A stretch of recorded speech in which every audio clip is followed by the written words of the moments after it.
మన ప్రభువైన రక్షకుడైన యేసుక్రీస్తు పరిశుద్ధ నామములో మీ అందరికీ శుభములు తెలియచేయుచున్నా. మీరందరూ క్షేమంగా ఉన్నారని ఆశిస్తూ ఉన్నాను. ఈరోజు బలపరిచే వాక్యము ఆదికాండము 39వ అధ్యాయం 23వ వచనము. యెహోవా అతనికి తోడై ఉండెను కనుక ఆ చెరసాల అధిపతి అతని చేతికి అప్పగింపబడిన దేని గూర్చియు విచారణ చేయక ఉండెను. అతడు చేయనిది యావత్తు యెహోవా సఫలమగునట్లు చేసెను. యోసేపు యొక్క జీవితము ఎంతో అద్భుతమైనది. ప్రారంభ దినాల్లో తండ్రి దగ్గర ఎంతో సంతోషంతో చక్కగా అతని జీవితం కొనసాగింది. అతని తల్లిదండ్రులు ఐశ్వర్యవంతులు, అతన్ని అధికంగా ప్రేమించారు. తండ్రి అతన్ని అధికంగా ప్రేమించాడు.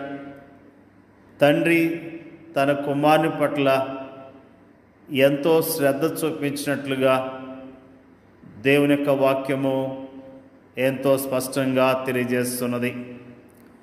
వీటన్నిటికీ మించి దేవుడు అతనికి జ్ఞానము, సామర్థ్యము, అందము, సద్గుణం లాంటి అధికమైన ఆధిక్యతలను ఇచ్చాడు. దేవుని అందలి అతని ప్రేమ అతన్ని అమితముగా ఆశీర్వదించింది. వీటన్నిటి ఫలితముగా అన్నలు అతన్ని ద్వేషించడం ప్రారంభించారు.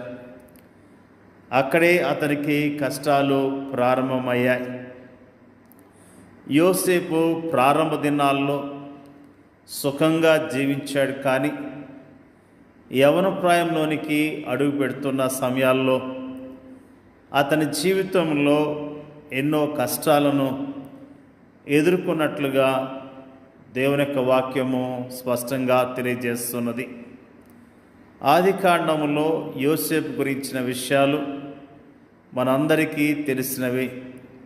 సొంత అన్నలు అతన్ని అమ్మివేశారు. అతన్ని బాగా మాటలతో బాధ పెట్టారు. అతని గురించి మరి చాలా చెడుగా చెప్పుకున్నారు. అంతేకాకుండా అతన్ని అమ్మివేసినప్పుడు అతడు యోసేపు ఐగుప్తులో బానిసగా మరొక వ్యక్తికి అమ్మివేయబడ్డాడు. అతని జీవితంలో అనుకోకుండా వచ్చిన పరిస్థితులు అతన్ని ఎంతగానో కృంగదీసినాయి.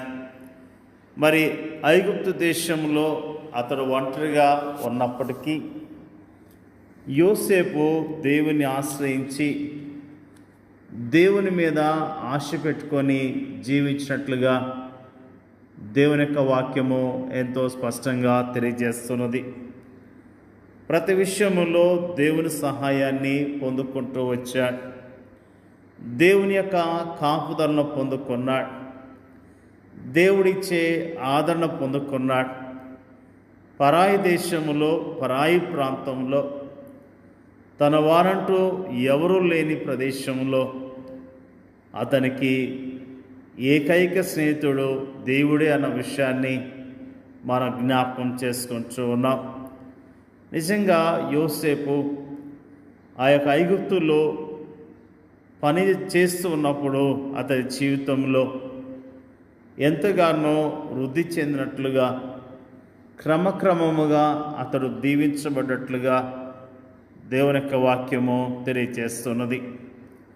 ఊహించని రీతిగా ఆ ఇంటి యజమానురాల ద్వారా పెద్ద సమస్య ఎదుర్కోవాల్సి వచ్చింది. పాపానికి దూరముగా పారిపోవటం ద్వారా యజమానుడి యొక్క భార్య పగబట్టి అతని గురించి చెడుగా చెప్పి చెరసాల్లో వేయించినట్లుగా దేవుని యొక్క వాక్యము తెలియజేస్తున్నది.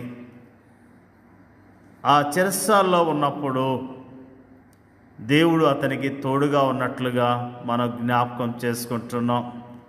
అయితే యెహోవా యోసేపునకు తోడై ఉండి అతని యందు కనికెరపడి అతని మీద ఆ చెరసాల యొక్క అధిపతికి కటాక్షం కొన్నట్లు చేసెను. చెరసాల అధిపతి ఆ చెరసాల్లో ఉన్న ఖైదీలందరినీ యోసేపు చేతికి అప్పగించెను. వారు అక్కడ ఏం చేసిరో అదంతయు అతడే చేయించువాడు.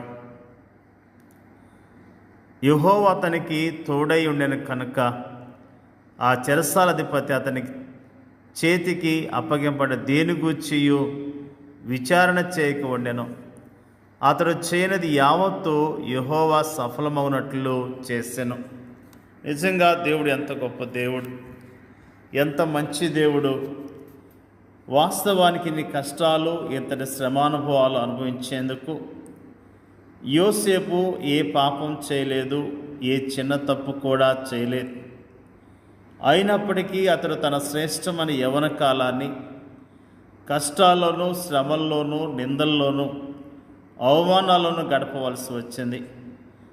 అది ఆనాటి యోసేపు పరిస్థితి. ఆనాటి సామాజిక పరిస్థితికి అతని జీవితం అద్దం పడుతుంది.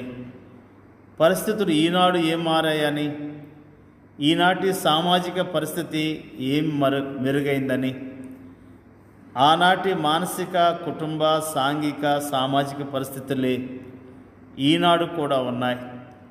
ఈనాడు మనము కూడా అలాంటి పరిస్థితుల్ని ఎదుర్కొంటూ ఉన్నాం. యెహోవా అతనికి తోడై ఉండెను అనే మాటను గమనించాలి. యోసేపు గుంటలోని ఒంటరితనంలోను, బానిసత్వంలోను, చెరసాలను, ఆ తర్వాత ఐగుప్తు పరిపాలనలో కూడా అతడు ప్రశాంతతను, పరిశుద్ధతను ప్రదర్శించడానికి గల తాళం చెవి ఇదే. ఈనాడు శ్రమలను, కష్టాలు మనము ఎలా ఎదుర్కొనగలము? దేవుని వైపు చూడటం ద్వారానే.